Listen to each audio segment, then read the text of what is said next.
Ideogram just launched a new feature called Character, which lets you generate amazing AI art super easily with someone's face. This, I think, can be helpful for print on demand, for example, if you want to offer personalized or custom products through Etsy. So the feature is super easy to use. I'm on the home page right here for Ideogram, and I'm just going to drag and drop an image of myself into the middle, and then you can choose from a few different options right here. The new feature being character. And if we click on this, now if you enter a prompt, and this could be anything, be creative, or it could be based on something that you offer in your store, such as a majestic king with a ginger dachshund on his lap. Let's see what that does. I also, for these ones, like to have magic prompt set to auto. That way we get a mixture of just this simple prompt and some more, in-depth prompts. So I'm going to hit generate on this a few times to get it added to the queue right here. And I'm also going to try this feature now with a photo of Milo, because that's another thing that came to my mind straight away is, what if you wanted to offer a custom product with someone's pet photos of them being turned into a funny character? So here we go. I found a cute picture of the professor, and I'm going to click on character right here. Let's try and get him to look like a superhero. And this is another thing, you can be quite vague with your prompts as well, and then just turn magic prompt on and let it come up with something creative itself. And I misspelled that. Amazing. So let's just rerun that a couple of times, and perhaps let's also do jumping through a pink cotton candy field. Why not? Let's go and check out what's generated for my original photo. So here are the first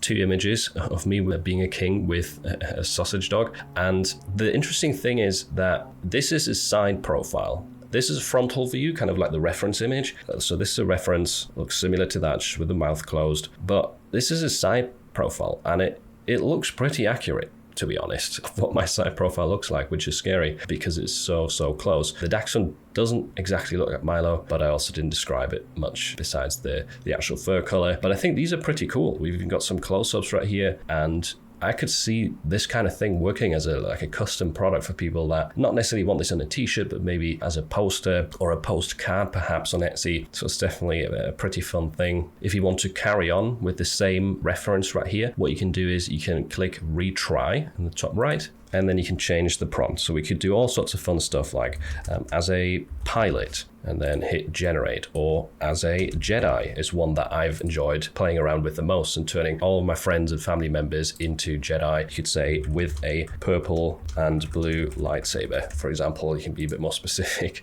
That's been super fun. But let's take a look at some of the ones that came up that were generated for Milo right here. So oh my God. What even is that? That looks like a nightmare. That does as well. Oh my God. This is where I misspelt it. So it probably went off track right there. That looks a little bit like Milo, to be honest, the body. So I misspelt superhero. That's why these are a bit weird. But okay. I guess these are not much better. So it does look like a superhero, but it doesn't really successfully place Milo's head on there to make it look natural. This is not even Milo's head. So I was kind of expecting this. I have tried these kind of things with the photo of Milo before, and they don't look very good. I think this is meant for humans, and it only works for humans right now. It's not too effective for pets, but hopefully that's something that is coming in the future.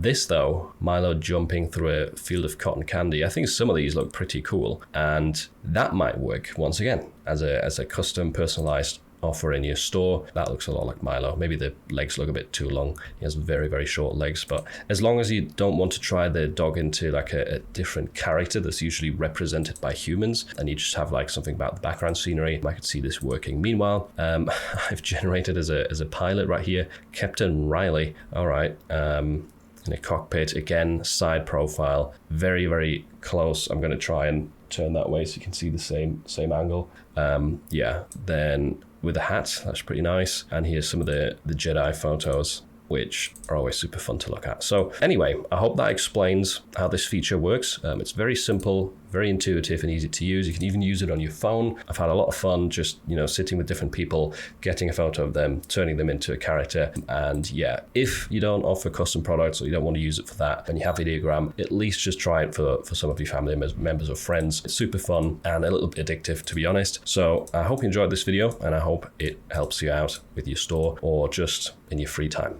And if you want to learn how ChatGPT agents are changing the way research works for print on demand, check out this video next, where I show you 3 different workflows and give away the prompts for free.